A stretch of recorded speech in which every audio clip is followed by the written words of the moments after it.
இவரது பயணம் தமது கடின உழைப்பால் முழுமையான அர்ப்பணிப்பால் திரைப்படத்துறையில் அடியெடுத்து வைத்தவர். தமிழ் உள்ளிட்ட தென்னிந்திய மொழிகளில் மிக அழுத்தமாக தடம் பதித்துக் கொண்டிருக்கும் தனித்துவமிக்க தமிழ் முகம்.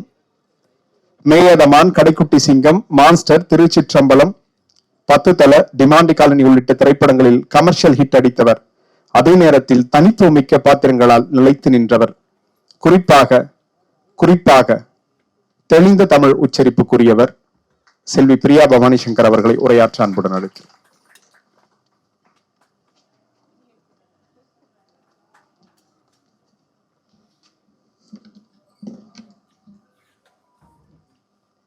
எல்லாருக்கும் வணக்கம். முதல்ல நான் லேட்டாக வந்ததுக்கு மன்னிப்பு தெரிவிச்சுக்கிறேன். ஒரு சின்ன மிஸ்கம்யூனிகேஷன் ஆயிடுச்சு. நானும் கொஞ்சம் சுருக்கமாக என்னுடைய டிரைவருக்கு மெசேஜ் அனுப்பிச்சிருந்தேன். 5:50 மியூசிக் அகாடமி, 5 மணிக்கு வந்துருங்க அப்படின்னு சொல்லிட்டு அவர் 5 மணிக்கு மியூசிக் அகாடமிக்கு வந்துட்டாரு. நான் வீட்டில் வெயிட் பண்ணிவிட்டு 5 மணிக்கு வீட்டிலேருந்து கிளம்புறதுக்கு வெயிட் பண்ணிட்டு இருக்கேன். அதுக்கப்புறம் தான் சரி நம்ம இந்த ஹைக்கூலாம் ட்ரை பண்ணக்கூடாது போல இருக்கு, கொஞ்சம் தெளிவாகவே அவர்கிட்ட சொல்லியிருந்திருக்கலாம் அப்படின்னு நினச்சேன் நான். அதனால் நிஜமாவே எனக்கு முன்னாடி யார் பேசினாங்களோ அவங்களுடைய உரையை நான் நிஜமாவே மிஸ் பண்ணியிருக்கேன். அதுக்காக நான் வருத்தப்படுறேன். அண்ட் உங்கள் எல்லாரையும் காக்க வச்சதுக்கும் மன்னிப்பு தெரிவிச்சுக்கிறேன். I'm very sorry for coming late. And வணக்கம். இந்த மேடையில் இருக்கிற யாருக்கும் இல்லாத அளவுக்கு எனக்கு ஒரு ப்ரெஷர். இங்கே இருக்கிற எல்லாருமே அறிஞர்கள் முன்னாடி, எழுத்தாளர்கள் முன்னாடி, கவிஞர்கள் முன்னாடி நிறைய பேசினவங்க. அவங்களும் கவிஞர்கள் தான், அவங்களும் படைப்பாளிகள் தான். ஹீரோயின்ஸ் பொதுவாக நடிகர்களை கூட ஏற்றுக்குவாங்க, சினிமா நடிகர்களை கூட இந்த மாதிரி இலக்கிய மேடையில் ஏற்றுக்குவாங்க. நடிகைகள் வரும்போது என்ன வேலை, உனக்கு என்ன இங்கே வேலை அப்படிங்கிற ஒரு தாட் வந்து டீஃபால்ட்டாக இருக்கும். அதனால என்னதான் பேச போறா இவ, என்ன பேசிட போறா இந்த இடத்துல அப்படிங்கிற அந்த ப்ரெஷர் வந்து எனக்கு எப்பவுமே இந்த மாதிரி இடங்கள்ல இருந்திருக்குது. ஸோ எனக்கு ரொம்ப சந்தோஷம் ஆக்சுவலாக இங்கே இருக்கிறது. ஸ்பெஷலி லிங்குசாமி சார் கால் பண்ணப்போ இவர் எதுக்கு நம்மளுக்கு ஃபோன் பண்ணுறாரு, யூஸ்வலாக பாம்பே ஆக்டர்ஸ்க்கு கால் பண்ணுவார், இல்லை அப்படி போனால் கேரளா இல்லை தெலுங்கானா, இதுதான் மேக்ஸிமம். தமிழ்நாட்டில் நம்மளுக்கு மாற்றிக்கிட்டு கால் பண்ணிட்டாரா அப்படின்னு சொல்லிட்டு நான் ஃபோன் எடுத்த உடனே அவர் சொன்னது படத்துக்காக இல்லைம்மா, ஒரு புக் ரிலீஸ்க்காக. ஓ பேசணுமா, ஆமாம் அப்போ தமிழ் தெரிஞ்சிருக்கணும், கரெக்டு, ஓகே சார் கரெக்டாக தான் கால் பண்ணியிருக்கீங்க அப்படின்னு நான். ஸோ சார் கால் பண்ணி இந்த மாதிரி 53 பேருடைய முயற்சி ஒரு புத்தகமாக வெளியிடுறோம் அப்படின்னு சொன்னப்போ எனக்கு ஓகே நைஸ், வரேன் சார், நான் கண்டிப்பாக வரேன் அப்படின்னு சொல்லியிருந்தேன். ஆக்சுவலாக நான் நிறைய பேருக்கு தெரியுமான்னு தெரில, நான் ஒரு செய்தியாளராக இருந்திருக்கேன், தொகுப்பாளராக இருந்திருக்கேன். ஸோ ஒரு ஒரு ஒரு கூட்டத்து முன்னாடி பேசுறது வந்து எனக்கு புதுசு கிடையாது, என்ன பெருசாக என்ன பதட்டமாக்குற விஷயம் கிடையாது. ஆனால் இந்த மாதிரி ஒரு அரங்கத்தில் இலக்கியத்தை ரசிக்கிறவங்க, புத்தகங்களை நேசித்து படிக்கிறவங்க, ஒரு 3 வரிகளுக்கு வந்து அவ்வளோ முக்கியத்துவம் கொடுத்து அதை ஆராய்ந்து படிக்கக்கூடிய ஒரு ஆடியன்ஸ் முன்னாடி, இவ்வளவு படித்தவங்க முன்னாடி, விஷயம் தெரிஞ்சவங்க முன்னாடி, இவ்வளோ அழகாக பேசுகிறவங்க முன்னாடி பேசணும் அப்படிங்கும்போது தெரில, எனக்கு கொஞ்சம் முதல் தடவை பதட்டமாக தான் இருக்குன்னு நினைக்கிறேன் நான். அதுவும் இல்லாமல் இது ஹைக்கூ வேற. ஒரு விஷயம் சொல்லணும் அப்படின்னா, ஆக்சுவலாக பக்கமாக பேசிடலாம், நான்லாம் நிறைய பேசுவேன். பக்கமாக எவ்வளோ வேணாலும் நம்ம என்ன நினைக்கிறோமோ அதை அடுத்தவங்களுக்கு கடத்துறதுக்கு நிறைய பேசுறது ஓகே. ஆனால் 3 வரி, அந்த 3 வரிக்குள்ள ஒரு உலகத்தை உருவாக்கி நம்ம என்ன சொல்லணும்னு நினைக்கிறோமோ அந்த விஷயத்த அந்த 3 வரிக்குள்ள சொல்லி அதுக்கு ஒரு முடிவும் கொடுக்கணும். இது ஆக்சுவலாக எவ்வளோ பெரிய விஷயம். அண்ட் நிறைய பேசுறது எவ்வளோ பெரிய லக்ஸுரி அப்படிங்கிறது ஹைக்கூ கவிதைகள் படிக்கும்போது தெரியும். ஒரு சமீபத்தில் நடந்த ஒரு விஷயம் நான் சொல்கிறேன். ஒரு 3 நாள் முன்னாடி திரு ராஜேஷ் அவர்கள் காலமாயிட்டாரு. நான் ஊரில் இல்லை, என்னால் நேரில் போய் அவரை கடைசியாக ஒரு முறை பார்க்க முடியல. சரி ஒரு இரங்கல் பதிவு போடலாம் அப்படின்னு சொல்லிட்டு நான் ஒரு இரங்கல் பதிவு தயார் பண்ணி என்னுடைய டீமுக்கு அனுப்புகிறேன், ட்விட்டரில் போஸ்ட் பண்ணிவிடுங்க அப்படின்னு சொல்லிட்டு. டீம்லேருந்து ஃபோன் பண்ணுறாங்க, ரொம்ப ஜாஸ்தியாக இருக்குது, நிறைய இருக்குது, இவ்வளோ தாங்காது, 280 கேரக்டர்ஸ் தான், 280 லெட்டர்ஸ்குள்ளே நம்ம என்ன சொல்லணுமோ அதை சொல்லணும். எனக்கு ஒரு மனிதருடைய வாழ்க்கை, ஒரு 70 ஆண்டுகளுக்கு மேலே வாழ்ந்த ஒரு மனிதர், அவர் வந்து அவருடைய எக்ஸ்பீரியன்ஸஸை நம்ம கிட்ட பேசியிருக்காரு. ஒரு ஹைவேல இருக்கிற ஒரு டீ கடையில் உட்காந்து அந்த 70 வயது தாண்டிய ஒரு மனிதர் வாழ்க்கையை பற்றின அவருடைய புரிதல், அவருடைய பெர்ஸ்பெக்டிவை என்கிட்ட பேசியிருக்காரு. அதை கேட்குற வாய்ப்பு எனக்கு கிடைச்சிருந்துருக்குது. அவர் சொன்ன புத்தகங்களை நான் படிச்சிருக்கேன். இது எல்லாத்தையும் எப்படி 280 லெட்டர்ஸ் 280 கேரக்டர்ஸ்குள்ள எப்படி ஒருத்தவங்களுக்கு கம்யூனிகேட் பண்றது? சரி ஓகே எடிட் பண்ணி போட்டு எனக்கு அதுக்கு மேல அதுல என்ன சொல்றதுன்னு தெரியல அவர்கிட்ட. சரி பண்ணுங்க அப்படின்னு சொல்லிட்டு நான் விட்டுட்டேன். நேத்து எனக்கு லிங்குசாமி சார் இந்த தேர்ந்தெடுக்கப்பட்ட 53 கவிதைகளை எனக்கு அனுப்பி வச்சிருந்தாரு நான் படிக்கிறதுக்காக. அதுல ஒரு ஹைக்கு நான் சொல்லணும்னு நினைச்சேன். பழக்க தோஷத்தில் 4 காப்பி என்றார்கள் 3 முதியவர்கள். Wow, okay. ஸோ இப்போ நான் சொன்னேன் இல்லையா, அந்த 70 ஆண்டு தாண்டி வாழ்ந்த ஒருத்தருடைய வாழ்க்கையை நான் எப்படி 280 வார்த்தையில லெட்டர்ஸ்ல அடக்குவேன் அப்படின்னு சொல்லிட்டு அதை தான் அவர் பண்ணியிருக்காரு 3 வரியில. எவ்வளோ அந்த அந்த என்டையர் லைஃப் அவர் அந்த 3 வரியில சொல்லியிருந்தாரு. பழக்க தோஷத்தில் 4 காப்பி என்றார்கள் 3 முதியவர்கள். ஓகே, ஸோ அவ்வளவுதான் ஹைக்கு கவிதை. என்னுடைய அனுபவம், அது எனக்கானது. நான் கேட்டது, நான் புரிஞ்சுக்கிட்டது, அது எல்லாமே எனக்கானது. என்னுடைய எண்ணங்களுடைய எல்லா பக்கத்தையும் நான் உங்களுக்கு காட்டணுங்கிற அவசியம் கிடையாது. ஆனா நான் உணர்ந்ததை 3 வரியில நான் உங்களுக்கு கடத்துறேன். அந்த 3 வரி எவ்வளவு அழகானதா இருக்கணும் அப்படின்னா.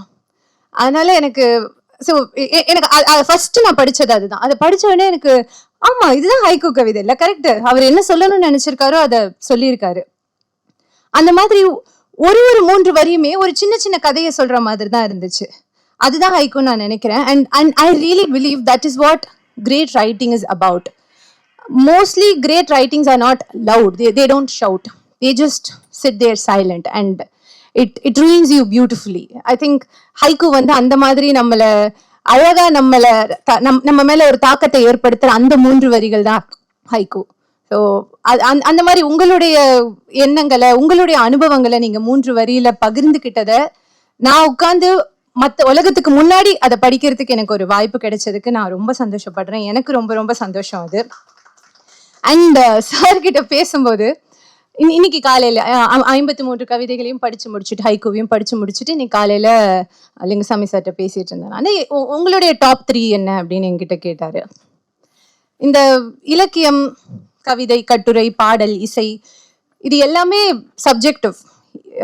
இன்னைக்கு என்னுடைய மனநிலை எப்படி இருக்கு, இன்னைக்கு நான் யாரா இருக்கேன், இன்னைக்கு எனக்கு என்ன பிடிக்குது அப்படிங்கிறத பொறுத்தது. அதனால என்னுடைய டாப் 3 அப்படிங்கிறது இன்னைக்கு மார்னிங் எனக்கு என்ன பிடிச்சதோ அந்த 3. But that doesn't define your work. அதனால நிஜமாவே உங்க 53 கவிதைகளுமே ரொம்ப அழகானது.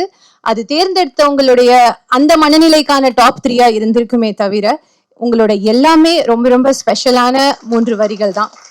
அதனால என்னுடைய மனமார்ந்த வாழ்த்துக்கள் உங்க எல்லாருக்குமே. இன்னும் நிறைய எழுதுங்க, நிறைய பகிர்ந்துக்கோங்க.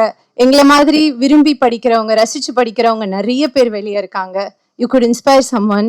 இப்போ நீங்கெல்லாம் பேசுறத பார்த்துட்டு, சார்லாம் பேசுறத பார்த்துட்டு இன்னும் நிறைய படிக்கணும், இன்னும் நிறைய தெரிஞ்சுக்கணும். ஜப்பான்ல இவ்வளோ இருக்கு அப்படிங்கறத அவர் சொல்லும் போது, ஆமா நம்ம ரொம்ப உலகம் எவ்வளவு பெருசு அப்படிங்கறது புக்கு படிக்கும் போது தெரியும். வெறும் நம்மளை சுத்தி இருக்கிற 4 சுவர் மட்டும் வீடு கிடையாது. அந்த 4 சுவரில் உட்காந்துக்கிட்டு you can still look at the world. அதுதான் புக்ஸ். ஸோ சார் சொல்லும் போது அதான் நான் நினைச்சிட்டு இருந்தேன். ப்ராப்ளி நம்ம இன்னும் கொஞ்சம் மொழிபெயர்க்கப்பட்ட புத்தகங்கள்லாம் நிறைய படிக்க ஆரம்பிக்கணும், நிறைய தெரிஞ்சுக்கணும். அதுவும் மற்ற லிட்ரேச்சர், இங்கிலீஷ் லிட்ரேச்சர்ல இருக்கிற கதைகளும் கவிதைகளையும் படிக்கிறத விட நம்ம மொழியில அது மொழிபெயர்த்து வந்தாலும் அதனுடைய அழகு வந்து வேற மாதிரி இருக்கு. நான் வரும்போது சார் பேசிட்டு இருக்கிறத கேட்கும்போது எனக்கு இதுல எவ்வளவு நேரம் மிஸ் பண்ணேன்னு தெரியல. 5 நிமிஷம் மிஸ் பண்ணனா, 10 நிமிஷம் மிஸ் பண்ணனா, மேபி வீடியோ வரும்போது அவர் பேசுனதை கேட்கணும் அப்படின்னு நான் நினைச்சிட்டு இருந்தேன். அதனால ரொம்ப சந்தோஷம் நான் என்ன இங்க கூப்பிட்டதுக்கு. இன்னொரு முக்கியமான விஷயம் நான் காலையில சார்கிட்ட சொல்லிட்டு இருந்தேன். ஸோ எல்லா 53 கவிதைகளும் படிக்கும்போது குளம், நதி, மரங்கள், பறவைகள், அந்த மாதிரி ஒரு அழகியல சார்ந்த விஷயங்களாவே போயிட்டு இருந்துச்சு. எல்லாமே ஒரு மாதிரி அவங்கவுங்க பார்த்தது. இந்த கவிதைகள் வந்து ஒரு அழகியல சுத்தியே நடந்துட்டு இருந்துச்சு. திடீர்னு அதுல ஒரு கவிதையை நான் படிச்சேன். எனக்கு அதுக்கு சிரிக்கலாமான்னு தெரியல, ஆனா நான் சார்ட்ட சிரிச்சுட்டு தான் சொன்னேன். ஏன்னா அது ஒரு மாதிரி இந்த டார்க் ஹியூமர் கேட்டகரிக்குள்ள எடுத்துட்டு போயிடுச்சு. என்ன, மருதாணிக்குள் மறைந்தது சண்டையில் வைத்த சிகரெட் சூடு. என்னையா திடீர்னு அர்ஜுன் ரெட்டி எல்லாம் பேசுறீங்க அப்படிங்கிற மாதிரி இன்னும் திடீர்னு டார்க்கா போயிட்டாங்க இவங்க. சோ அது எழுதினவர் வடலூர் ஜெகன் இருக்கீங்களா? ஓகே. ரொம்ப நல்லா இருந்துச்சு சார். நான் படிச்சுட்டு சிரிச்சிட்டேன் ஒரு மாதிரி டக்குன்னு. ஒரு மாதிரி வித்தியாசமா இருந்துச்சு. ஆனா யாராவது அந்த மாதிரி சண்டையில சிகரெட் சூடெல்லாம் வச்சா போலீஸ்ல ரிப்போர்ட் பண்ண சொல்லுங்க, மருதாணி எல்லாம் போட்டுக்க வேணாம்னு சொல்லுங்க. ரொம்ப நல்லா இருந்துச்சு சார், வாழ்த்துக்கள். இன்னொன்னும் எனக்கு ரொம்ப பிடிச்சிருந்துச்சு. இது வந்து ஒரு த்ரில்லர் கேட்டகரி. கண்ணீர் அஞ்சலி சுவரொட்டியில் எனது பெயர் திக் திக். 2 லைன் தான், திக் திக்க கூட விட்டுருங்க, 2 லைன் தான். கண்ணீர் அஞ்சலி சுவரொட்டியில் எனது பெயர். இது வந்து ஒரு ஹாரர் படத்துக்கான 1 லைன் மாதிரி இருந்துச்சு எனக்கு அதை படிக்கும்போது. ஓகே, எவ்வளோ வெறும் 5 வார்த்தையில ஒரு ஒரு எமோஷன், ஒரு ஃபீலிங் நம்மளுக்கு டிரான்ஸ்ஃபர் பண்றாங்க இல்லையா? அது வந்து that was very beautiful to read today morning. And அவ்வளோதான். ஐ திங்க் நான் சொல்ல வந்தது எல்லாத்தையும் சொல்லியிருக்கேன். நீங்க எழுதியிருந்தது எல்லாமே எனக்கு எப்படி இருந்துச்சுன்னா, நான் ஒரு விஷயத்த பார்த்தேன், அது சின்னதா இருந்தாலும் ஒரு கவிதை மாதிரி அழகா இருந்துச்சு அப்படின்னு நம்ம சொல்லுவோம் இல்லையா? அதுதான் எனக்கு அந்த எழுத்துக்கள்ல தெரிஞ்சது. சின்னதா இருந்துச்சு, நீங்க பார்த்த விஷயங்கள், அந்த அந்த சின்ன விஷயத்துல நீங்க ஒரு கவிதையை பார்த்தீங்க, அதை எங்க எல்லாருக்கூடயும் பகிர்ந்துக்கிட்டீங்க. அதுக்கு நாங்க நன்றி தெரிவிக்கணும். ரொம்ப ரொம்ப நன்றி உங்களுடைய பங்களிப்புக்கு. அண்ட் நிறைய எழுதுங்க, நிறைய பகிர்ந்துக்கோங்க. சார் சொன்ன மாதிரி நீங்க நிறைய ஷேர் பண்ணிக்கவும், மற்றவங்களுக்கு நீங்க அதை கொடுக்கும்போது தான் அது இன்னும் பிரபலமாகும், இன்னும் அதிகமா அதை தேடி வர்றவங்க இருப்பாங்க. அண்ட் நம்மளுடைய உழைப்பு, நம்மளுடைய முயற்சிக்கு ஒரு உருவம் கிடைக்கிறது வந்து எப்பவுமே ஒரு ஸ்பெஷலான விஷயம் தான். அதனால உங்களுடைய உழைப்பு, உங்களுடைய முயற்சி வந்து இன்னைக்கு ஒரு உருவம் பெற்று புத்தகமா வெளியிடுறாங்க. இன்னும் 100 புத்தகம் உங்களுடைய உழைப்புல வந்தாலும் இன்னைக்கு இருக்கிற இதே சந்தோஷம் அதே மாதிரி தான் இருக்கும். அதனால தொடர்ந்து எழுதிக்கிட்டே இருங்க. வாழ்த்துக்கள். And thank you so much for having me here. மேடையில் இருக்கிற எல்லாருக்குமே என்னையும் அழைச்சிருக்கு ரொம்ப நன்றி. தேங்க்யூ.